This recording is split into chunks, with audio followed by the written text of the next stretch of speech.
In this lesson, we'll discuss how to create and use IBOutlets. In previous lessons, we've seen how we can create a connection from a UI component into our source code via this IB action.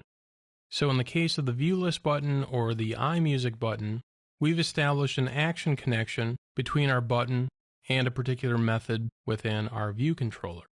Now this works great when we want to make a connection of this type, but very often our view controller needs to know about components defined within our nib. And we can do that by using what's called an IBOutlet.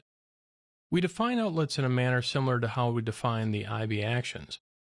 For instance, if I wanted to create an outlet for my image view, I can hold down the Control key and click and drag, and I'll be presented with the connection pop-up. And for the connection type, I will choose Outlet. I'll give it a name and I'll call it Logo View. And its type is going to be a UI image view. We want the storage type to be weak. This is usually what we want when we're defining this connection between a view controller and a nib component. I'll click Connect, and let's just switch over to this in the standard editor so you can see it completely. So this created a standard property definition. Storage type is weak. It has this keyword IBOutlet, the property type, and then the property name.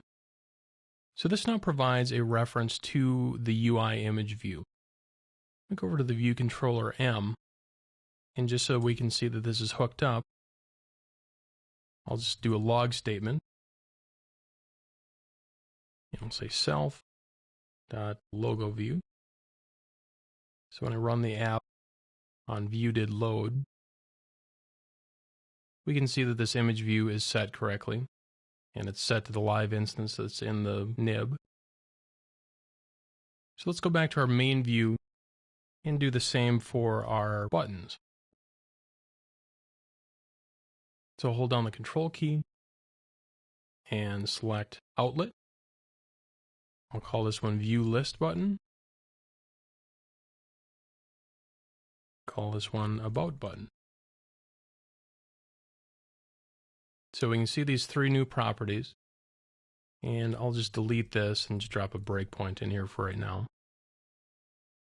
Run the app. So we can see our logo image view is correctly set, and we have a reference to our button items.